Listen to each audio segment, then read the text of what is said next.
You hear the crack before you feel the pain. Your foot drops between two hidden stones. Your body twists, your weight keeps moving, and something inside your lower leg gives way. Then the pain arrives. There is no ambulance coming.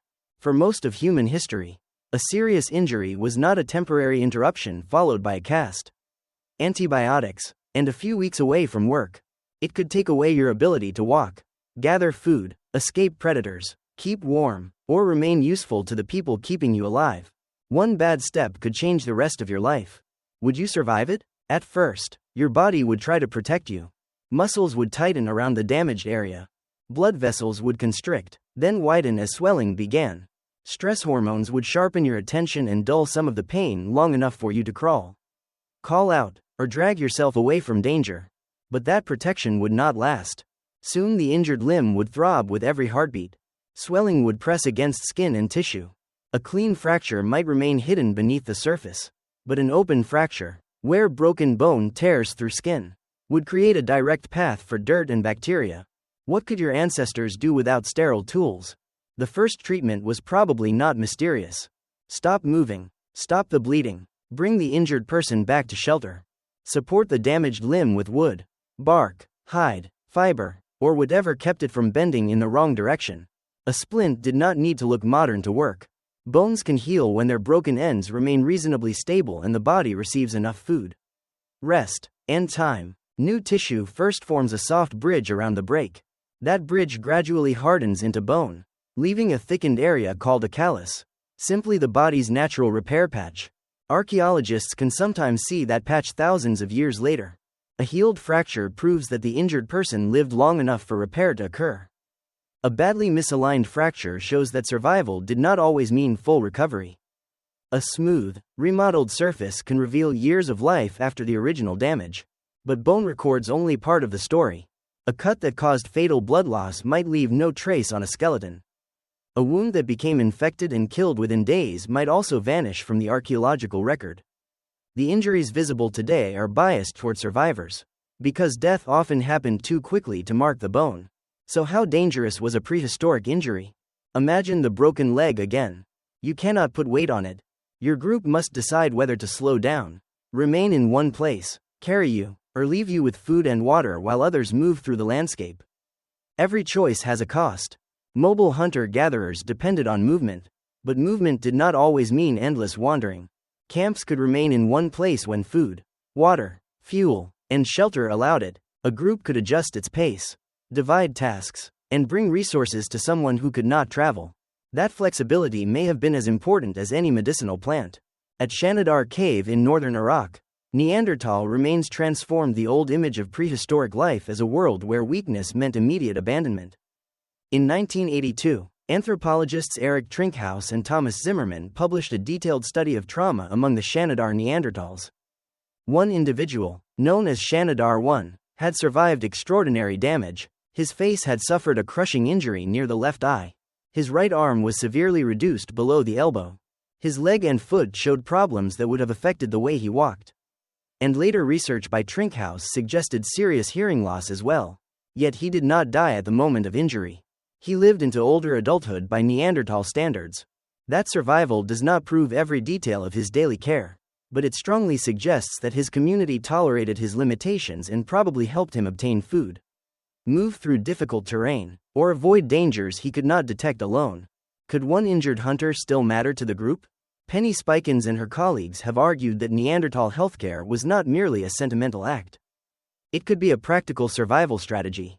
When hunting large animals at close range, serious injuries were predictable, and helping an injured person recover protected skills, knowledge, relationships, and future labor.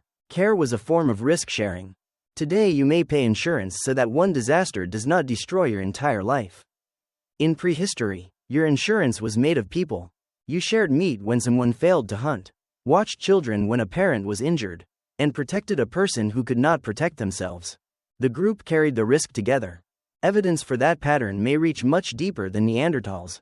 At Dmanisi in the Republic of Georgia, researchers led by David Lordkipanidze described a skull from an early member of the human genus that lived about 1.77 million years ago. The individual had lost all but one tooth years before death. Without most teeth, Chewing tough meat or fibrous plants would have been extremely difficult.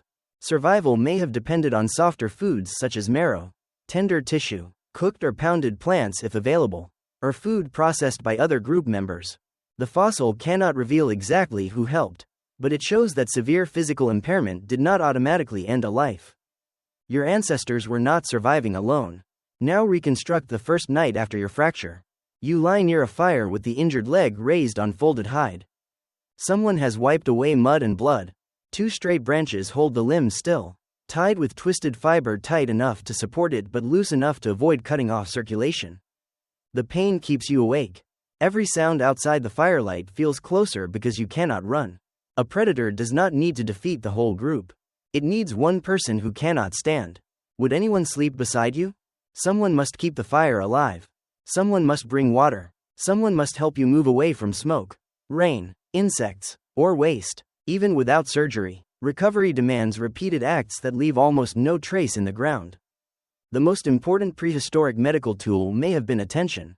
The following days would decide your fate. If swelling decreased and the limb remained warm, your chances improved. If the skin became increasingly red, hot, swollen, and foul-smelling, infection could spread through tissue and into blood. There were no laboratory tests to explain what was happening. Your caregivers could still observe patterns. A wound kept clean sometimes healed. A wound packed with dirt often worsened. Certain plant materials soothed pain, reduced inflammation, repelled insects, or slowed microbial growth, although the exact remedies used in deep prehistory are difficult to prove. Knowledge could grow through generations of careful memory. The true shock comes from Liang Tebo Cave in Indonesian Borneo.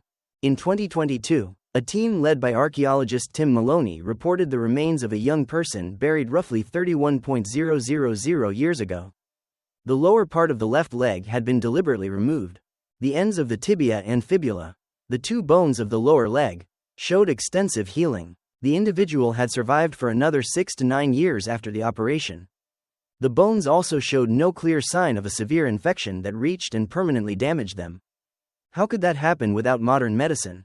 The person who performed the amputation needed to control bleeding, avoid cutting in a way that caused immediate death, manage an enormous wound, and support the patient through a long recovery. Other people had to provide food, water, hygiene, protection, and help with movement in steep tropical terrain. This was not a desperate cut followed by luck. It was organized care sustained over years. The discovery does not mean prehistoric surgery was common, and it does not reveal the exact tools, pain relief, or wound treatments used. It does show that at least one foraging community possessed anatomical knowledge and caregiving skill far beyond the crude stereotype of ancient medicine. The counterintuitive truth is that the injury itself was only half the threat. The other half was isolation. A broken bone inside a supportive group could heal. A smaller wound suffered alone could become fatal because no one brought water, guarded the fire, cleaned the cut, or noticed that fever had begun. Prehistoric survival was social before it was medical. Your value also did not disappear when your speed disappeared. An injured adult could shape tools, repair clothing, prepare food, tend fire, teach roots, remember seasons, calm children, or warn others about mistakes made years earlier. A body could lose one ability while the person retained many others. This matters because prehistoric people were not identical units of muscle. They were stores of memory. Losing an experienced person meant losing knowledge about waterholes, animal behavior, edible plants, dangerous cliffs, weather patterns, and relationships with neighboring groups. Care could preserve information no tool could replace. Still, survival would never be guaranteed. A severe head injury could stop breathing. Internal bleeding could kill without any visible wound. A compound fracture could become infected. And even a successfully healed leg could remain shortened, twisted, painful, or weak. Recovery often meant adaptation, not restoration. You might walk with a limp for the rest of your life. You might need a staff, another person's shoulder, or a slower roll in camp. Cold weather could make old injuries ache, and reduced mobility could increase every future risk. Would that life count as survival? The skeletons say yes. They show healed damage, remodeled bone, altered joints, and years lived after bodies changed. They show that ancient people did not need perfect cures to create meaningful recoveries. They needed time. They needed food. They needed someone to stay. Modern medicine can set a fracture with metal. image it with X-rays, suppress infection with antibiotics, and manage pain with drugs your ancestors never knew. Yet the deepest part of recovery still looks strangely ancient. Someone notices you are hurt. Someone brings what you cannot reach. Someone protects your rest, changes the dressing, prepares food, adjusts the plan, and reminds you that your temporary weakness has not erased your place among other people. The technology changed. The social bargain did not. That is why you probably would not survive a serious prehistoric injury by strength alone. Your muscles, pain tolerance, and determination would matter, but none could replace clean water, stable shelter, shared food, patient observation, and the willingness of others to carry your risk. The strongest survivor was not always the person who never fell. It was often the person whose group refused to let the fall become the end. You hear the crack before you feel the pain. But in the deepest human past, survival began with the footsteps of someone coming back for you.